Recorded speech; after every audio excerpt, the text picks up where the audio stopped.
ay si Tana na lang. Babaeng babae, lagi nakapistis. Ulot to. Eh, di ba may boyfriend yun?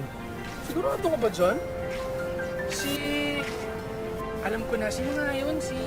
Alam mo, pigilan mo nga ako. Arya, alam mo naman yung drama ko sa buhay, di ba? Sila nanay tatay, saan ako maasa? Oh, isipin mo. Kung magpapakasal ako, paano na sila? Eh di mabuti. Mabuti nga pag nag-asawa ko, di may katulong ka na sa pag-aalaga sa kanila. Ang damay pa ako. Ay naku, alam mo, ito lang gagawin ko. Ihahanap kita, yung babae, yung ulilang lubos pa. Pero wala ka nang ibang obligasyong iintindihin. Di ba? Sarap. Ayun. Tay! Ay, naku anak, kawaan ka ng Diyos, anak. Opo. Naku, mabuti at dumating ka na. Bakit Anak, yun yung babong natin. Naku, puro butas. Asikusuhin mo muna. Malapit ng tag-ulan. Naku, sige na. tutulo na naman yan. Sige po na. Pare yan. Kaya lang ng katawan ko. Ako na sana gagawa. Sige po tayo, ako na po. Kaya mo na si Daniel. Tara. Ay, nung ko. Awa. Dahil lang ah. Ayan ka.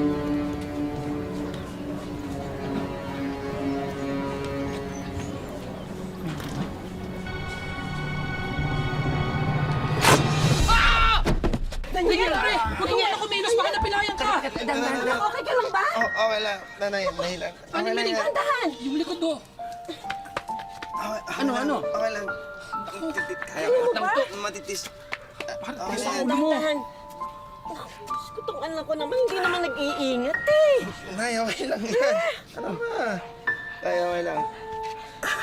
Hindi ka kasi nag-iingat eh. Sige na, pumasok ka na sa loob. Sige. Alisin mo na natuhan ka na ito dito. Sadyang mahirap magkasakit, lalo na kung wala na raw itong pag-asang gumaling. Pero mas magiging masaklap ito kung darating ang araw na wala nang mag-aaruga sa atin. Kanino tayo lalapit at saan na tayo kakapit para ituloy ang buhay. Magandang hapon mga kapuso, ako po si Vicky Morales at ito ang Wish Ko Lang. Gandang umaga. Gandang umaga. Hindi, kuya.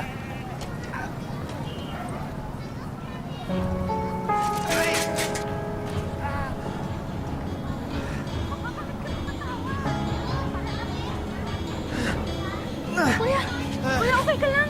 Kuya, tayo mo yung bike. Tingin-tingin mo dyan. Tulungan mo. Wait lang.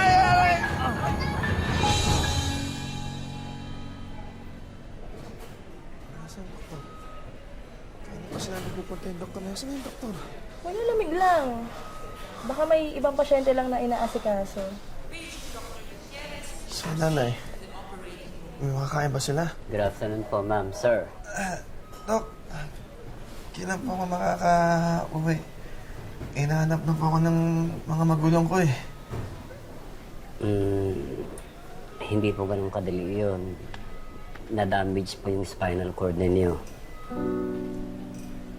Kuya.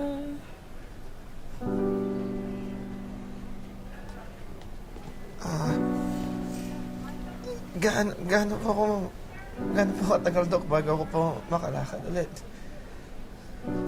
Dok,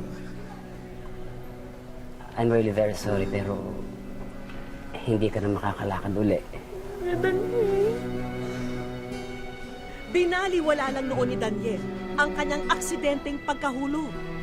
Pero hindi niya alam na matindi pala ang pinsala nito sa kanyang spinal cord. At ito ang dahilan kung bakit naparalisado ang kalahating bahagi ng kanyang katawan.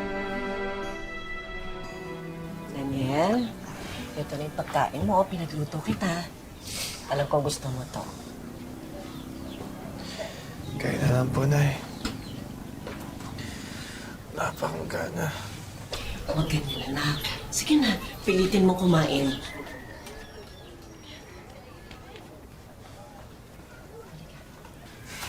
Mali po ito, Nay. Mali po. Dapat po ako nag-aalaga sa inyo eh. Hindi mo kayo nagsisilbi sa akin. Anak, hindi. Huwag ka mag-isip ng ganyan. Alam mo naman na na. Nice na, Lorna. Hindi pa kayo kinukuha. Di ba alam naman yung balbado na ako? Anak, may sarili ng buhay ang mga kapatid mo. At saka, hirap din sila katulad ng sa atin. Sige na, kumain ka na. Ka na mag-isip. Sige na, kumain ka na.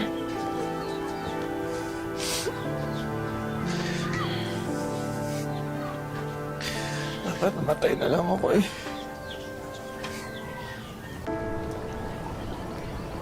Tay, tingin po ng tubig. Tay?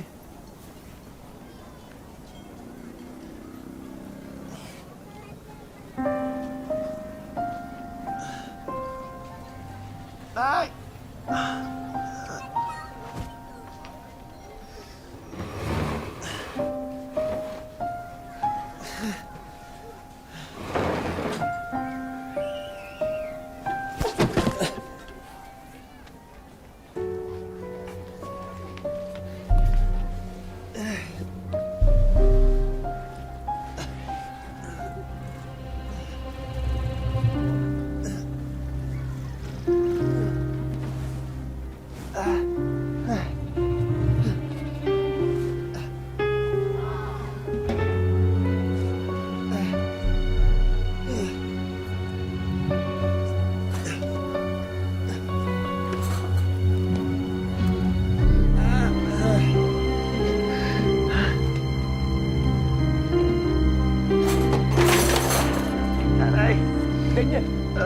Daniel, ano ba?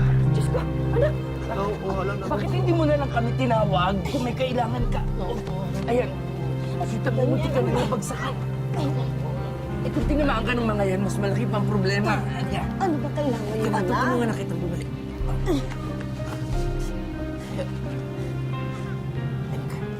Oo lang Kita naman po bumalik. eh. Halika na. Oo lang po.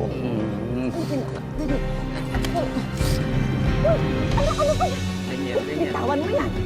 Daniel, ano ba? Ano ba, bitawan mo yan.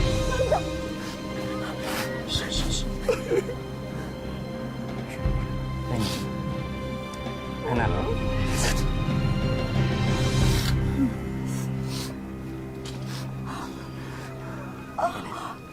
Tato, Halika na. Miling. tato. Miling. Miling. Miling, ano ba? Tato. Teka, sandali. Sandali, anak. Sandali. Tulong, tulong. Tulong. Ako yung bahala. Tulong. Tulungan niyo kami! Tulong.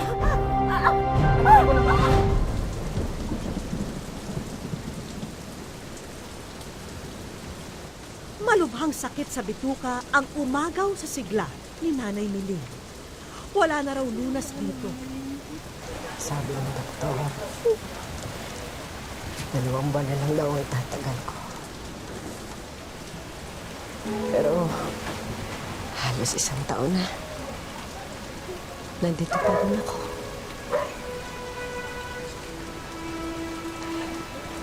Kahit mahirap, nagpapasalamat ako sa Diyos. Dahil nakapiling ko pa kayo hanggang mas matagal. Patawarin niyo ako, anak. Patawarin niyo ako. Hindi ko na kayo mapagsisilbihan ng mas matagal. Huwag kayong mag-alala. Dapat kayong pagkukulang sa akin. Mahal na mahal ko kayo. Mahal na mahal ko kayong lahat.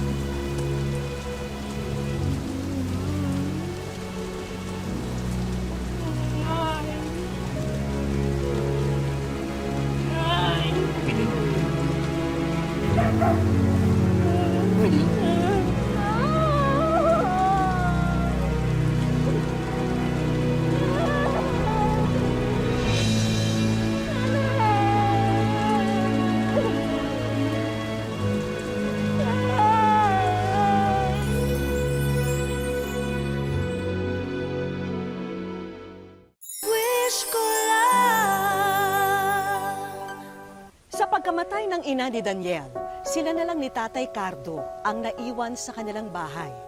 Kaya paano na nila aalagaan ang bawat isa? Sino ang kikilos kapag nagsama ang isang baldado at isang nanghihilang matanda?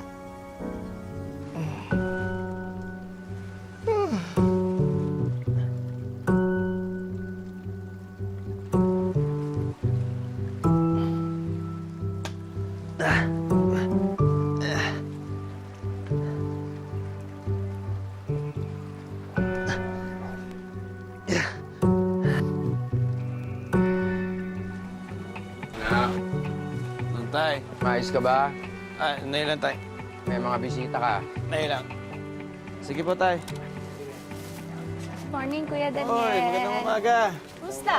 Okay naman po, magandang umaga. May pinadala pong pagkain si nanay Ayan. para sa inyo. Talaga? Sana daw magustuhan niyo. Salamat, salamat. Salamat sa nanay mo, ha. Napakabait talaga nito mga kapitbahay namin, no? Naku, okay lang po yun. Ay, siya nga po pala. Okay na po yung tubig nyo. Ayun. Kamusta po yung ginawa nating lubid-lubid?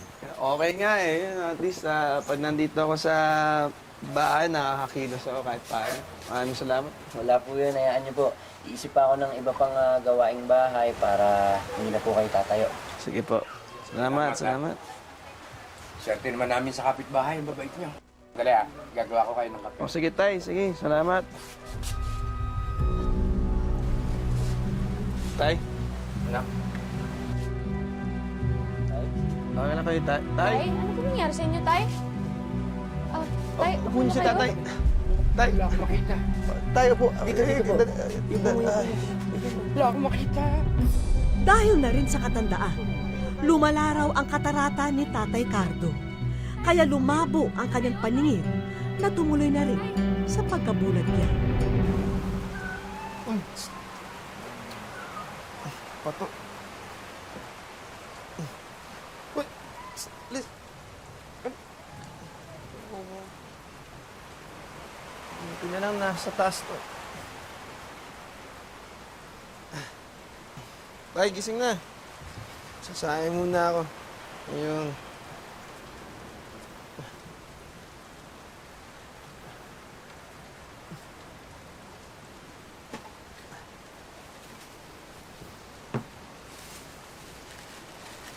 Dati-rate, ikaw ang nag-aalaga sa amin ng nanay mo. Tay, lang. Pero nung yung baldado ka, ano na, nag-alaga sa'yo. Ngayon, ulit na naman.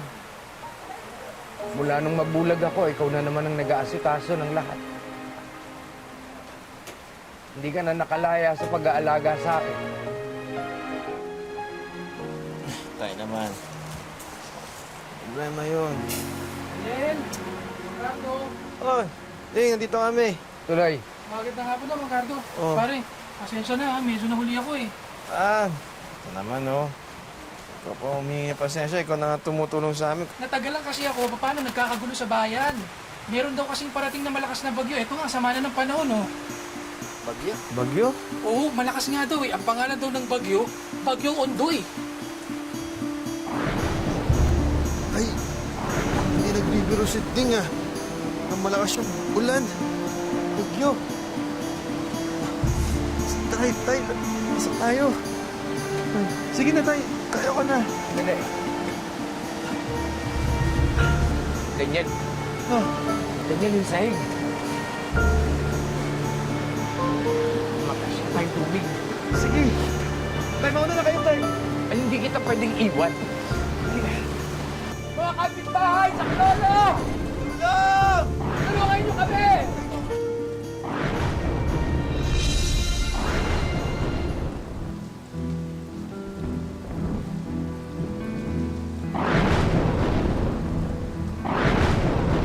Tay, mauna na kayo, tay. Hindi na pwedeng iwan. Tay, mauna na kayo. Kung nalulunod tayo sabay. Tulong! Tulong! Tulong! Tulungan niyo kami! Kami pa! Tulong! Tulong! Tulong! Tulungan niyo kami! Eh, mauna na kayo, tay! Tulong! Tulong! Tulong! Tulong! Tulong!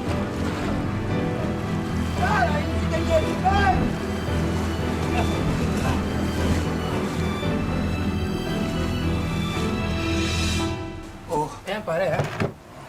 Pinagtulungan na namin ayusin itong bahay niyo. Salamat pare ha. Nakakahiya na nga eh. Hindi ko alam kung paano kayo mabubuhay kung wala kayo. Ano ka ba naman? Makapagsalita ka, parang hindi naman tayo mga magkababata. Salamat talaga. Okay lang po yan. Napakaswerte namin na nagkaroon ng mga kapitbahay na kasimbuti nyo. Makakabawi rin kami ng utang na loob parang araw. Wala po yun. Tulong na po namin sa inyo yan. Paano po? Mauna na po kami? Sige, salamat. Sige po. Pare, Pare, ingat.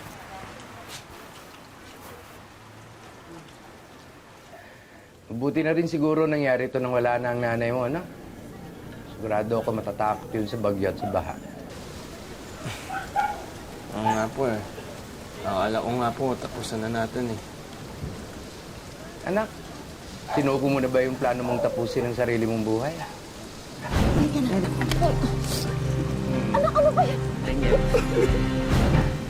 Alam niyo po,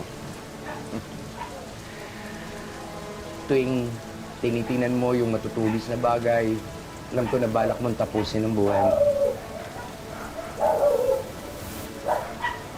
pasensya na po tayo. Kasi po pag namatay po ako, wala na po mag-aalala sa inyo.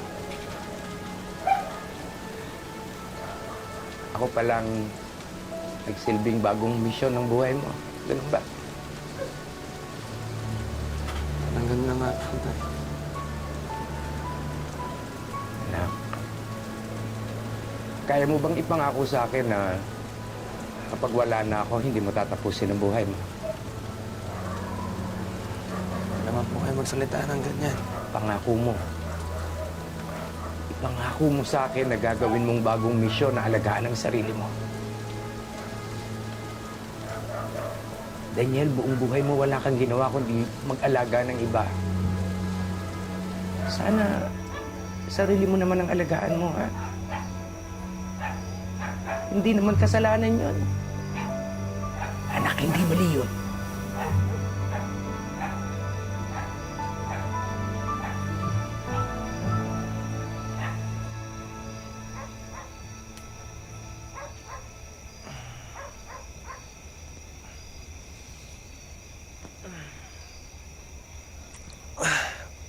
Tay! Eh, gising na!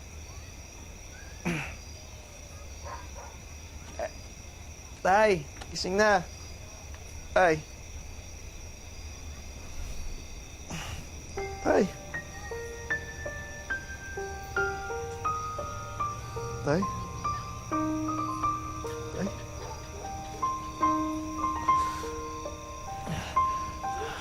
Tay?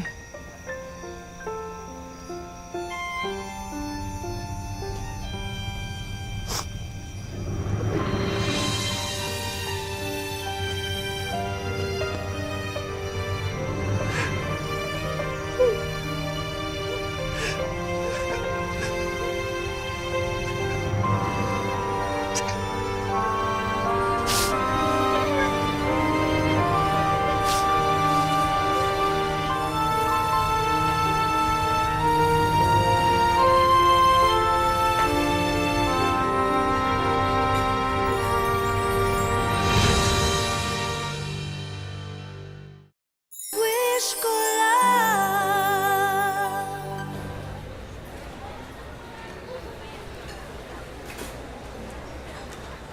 Salamat, Ting, ha. Kayo, saka Tiyang. Sa pag-asikaso sa libing ni tatay. Saka sa pagdala sa akin dito. Hindi ko makakalimutan yung kabaitan ninyo. Daniel naman, para ka namang mamamatay niya kung magsalita ka. Alam mo, pare, huwag kang mawalan ng pag-asa. Hindi matutuwa si Aling Beling at Mangkardo pag ganyan ka. Malay mo, baka dito ka na makita ng bagong dahilan para mabuhay. Oo nga. Kasi nag-iisip siya ng ganyan, di ba? Hi! Kamusta? Ako si Mina. Ako yung mag-aalaga sa'yo habang nandito ka. Okay na po, ako na pong bahala. Sige po. Ingatan na po yan, ha? Wait po yan. Oo. Daniel, okay ka ba dito? Oo, salamat. Ingat ka, ha? Kayo na pong Huwag bahala kayo kay nang Kuya. bahala. breakfast time. Oh, kumain ka na. Gusto mo subuan pa kita, no? Bigay mo na lang sa iba yan. Wala akong ganang kumain. Hindi. Hindi pwede. Kailangan mong kumain. Dahil pag nagkasakit ka, hindi ako papayag na magkakasakit ka. Kumain ka na. Problema ko na yon. Ha? Hindi problema ko din yun. Ano mo, huwag ka magpanggap na may pakialam ka sa buhay ko dahil trabaho mo lang to. Daniel, pangit yon sa konsensya ko. Lahat ng tao dito, may pakialam ako. Baldado man o hindi. Hindi nila babawasan ang sweldo ko dahil wala akong sweldo dito. Hello? Volunteer lang ako dito, no? At lahat ng ginagawa ko dito, libre.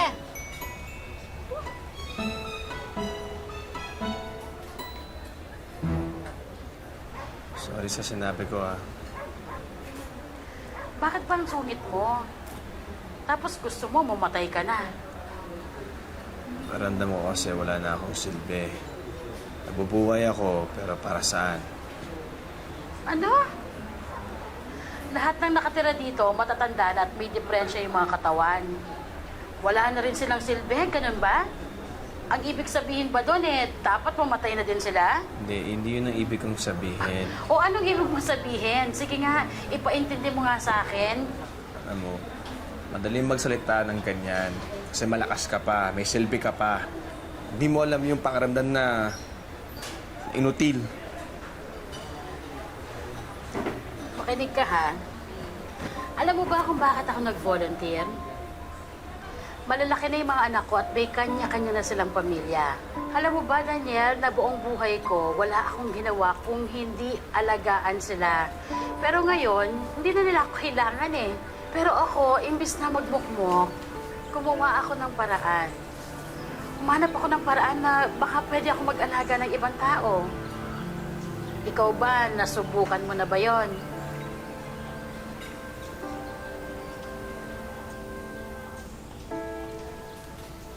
Balita ko gumaganda na daw ang lagay mo Yun lang ba yung balita mo? Oo. Nakausap ko na yung kaibigan ko, si Ding. Nagpapasudo na ako. Uwi na ako sa bahay namin. Bakit?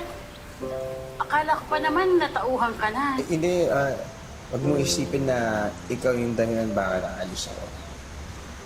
Namimiss ko lang talaga yung bahay ko, yung kinalakihan ko.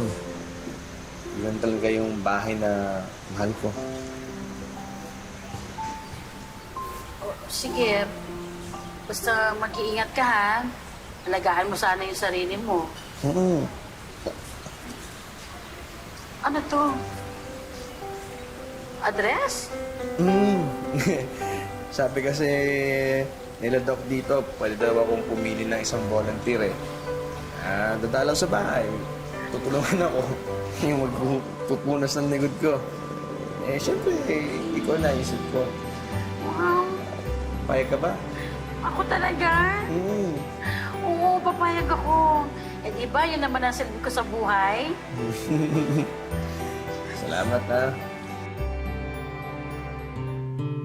2 taon na ang nakalipas mula nang bumalik si Daniel sa kanyang tahanan sa Santa Maria, Laguna.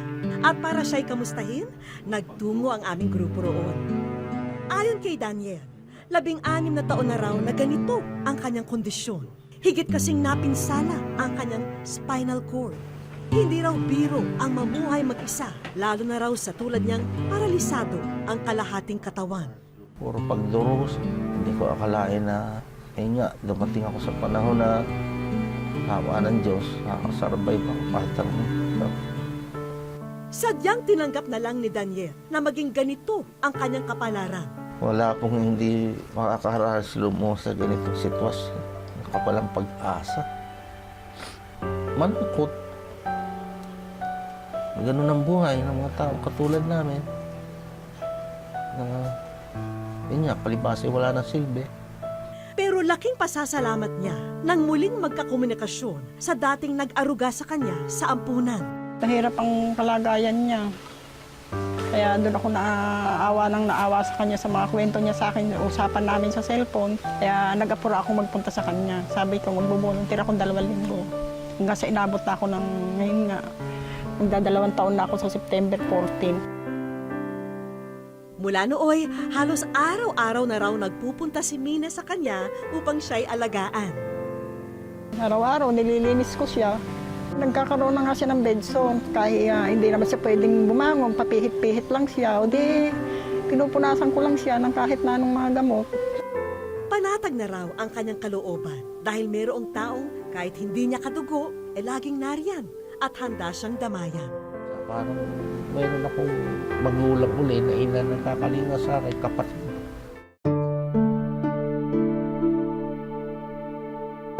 Ang isa pang tao na wala raw sawang tulungan siya, ang matalik na kaibigan na si Brother Ding.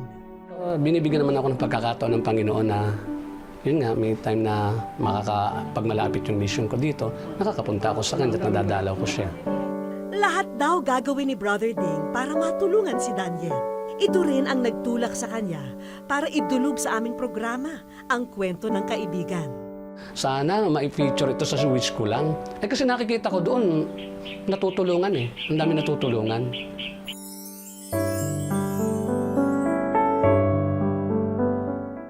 Sa aming pagbabalik. O yan o. Daniel, hindi kapuso. Para tayo sa wish ko ng mali ko. Wish ko lang. Habang abala si Mina sa pag-aasikaso kay Daniel, natsyempohan namin na paparating si Brother Ding sa kanilang bahay. Daniel! Classmate! Oh, brother Day, halika. Pas pa. Halika, salamat. Salamat. Tinggal akong pagkain. Meron nga pala akong ito. Basahin mo ito ha? May libro raw siyang nais iabot sa kaibigan. Pero secret lang ha, dahil kami talaga ang nagpaabot nito para kay Daniel. Especially for you. Maganda yan. Tingnan mo naman yan. O yan o. Basahin mo. Daniel, pangako. Para sa'yo yan. Ito. Ikaw ay nasa... Ikaw ay nasa... Parang hinihirap mo lang dati sa GMA7. Yan na yung sa wish ko lang. Ano?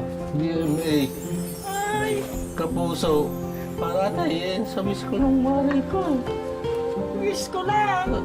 Yan na nga yung sabi ko nga sa'yo. Yan na nga. Praise the Lord. Thank you, Lord. Hindi ko... Ay, panalangin matagal na. Parang ginawa. Salamat sa Diyos.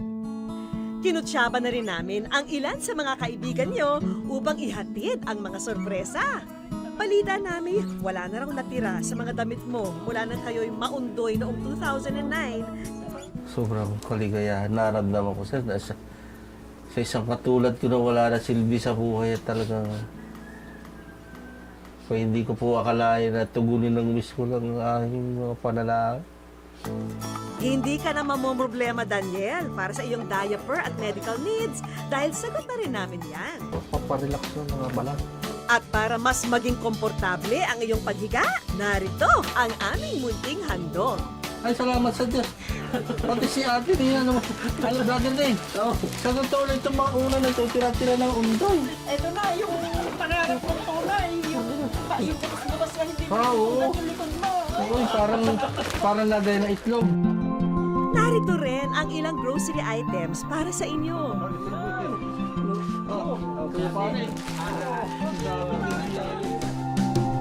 May bagong appliances din kaming regalo para sa inyo. Napuno na ng biyaya ng wish ko lang itong aming maliit na bahay. Salamat sa Diyos. Sobrang nagpapasalamat ako sa wish ko lang na kayo ang ginamit ng Panginoon. Ang pangarap mo ring business, eto, at nasa inyo ng harapan. Tignan mo, isa pa bang tigas pa.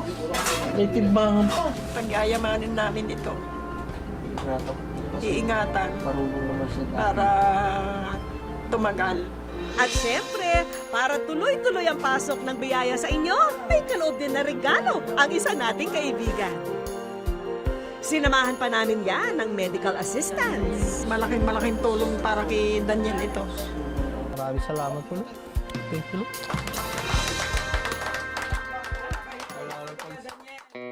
Lahat tayo ay naghahanap ng pagmamahal at kalinga. At kung gaano natin ito hinahangad, huwag din natin itong ipagkait sa ating kapwa na nangangailangan nito.